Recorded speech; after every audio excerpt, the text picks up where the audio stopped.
Halo semuanya, perkenalkan nama saya Helena Ina Prada Roman.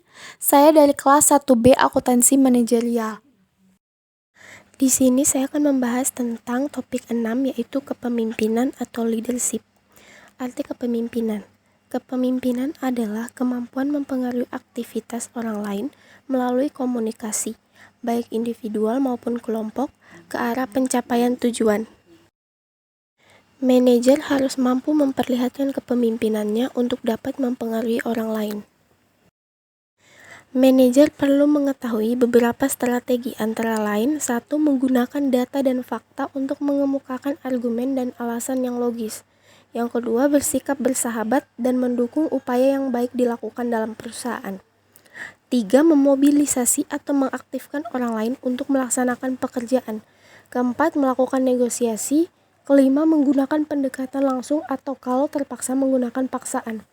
Yang keenam, memperoleh dukungan dari atasan atau orang yang memiliki kedudukan lebih tinggi dalam organisasi. Yang ketujuh, memberikan sanksi dan hukuman terhadap perilaku yang menyimpang. Selanjutnya ada teori-teori kepemimpinan. Yang pertama, teori sifat atau trait theory.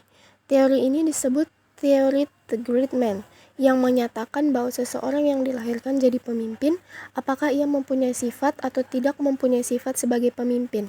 Adapun 4 sifat umum yang mempunyai pengaruh terhadap kesuksesan kepemimpinan di dalam organisasi.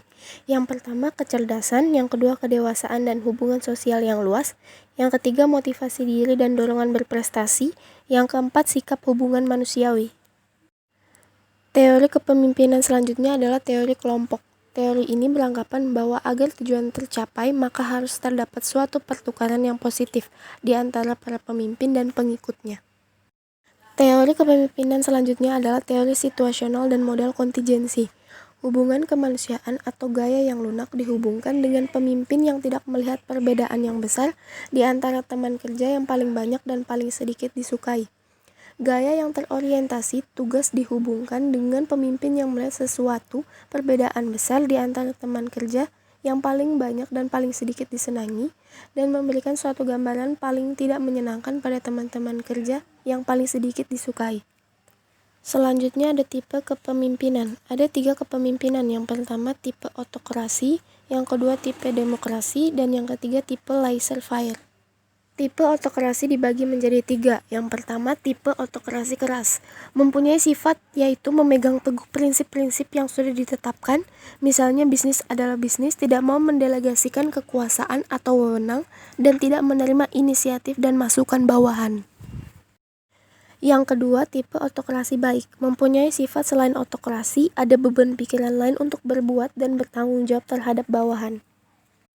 Yang ketiga, tipe autokrasi inkompeten. Mempunyai sifat berusaha untuk berkuasa mutlak, tidak imbang jiwanya, tingkah lakunya tergantung emosi sesaat, memaksa bawahan mematuhi semua perintahnya tanpa mempertimbangkan kemampuan bawahan. Selanjutnya ada tipe demokrasi. Tipe demokrasi dibagi menjadi 2, yaitu yang pertama tipe demokrasi tulen. Mempunyai sifat mau mendengar masukan dari bawahan, menekankan rasa tanggung jawab dan kerjasama yang baik pada setiap bawahan. Yang kedua, tipe demokratis palsu, mempunyai sifat berusaha untuk menjadi demokratis. Kedokratisannya tergantung emosi dan banyaknya beban pikiran yang dihadapi. Tipe selanjutnya adalah tipe laissez-faire. Tipe laissez-faire mempunyai sifat karakter lemah, tidak punya pendirian yang kokoh, tidak dapat mengendalikan anak buah, tidak mampu mengkoordinasi bawahan, dan tidak bisa menciptakan suasana kerja yang kooperatif. 5 prinsip dasar kepemimpinan. Yang pertama, integritas, tujuan harus spesifik, aturan main yang jelas, pemberdayaan orang kunci, dan ketegasan. Konsep 3 winning. Konsep pertama, seorang pemimpin harus punya konsep ke depan, mau melakukan apa yang sudah jelas ke depannya. Konsep kedua, membuat sistem untuk menjalankan konsep tersebut. Konsep ketiga, dibutuhkan tim yang kuat dan solid untuk mensukseskan konsep tersebut. Sekian penjelasan saya tentang topik 6. Terima kasih.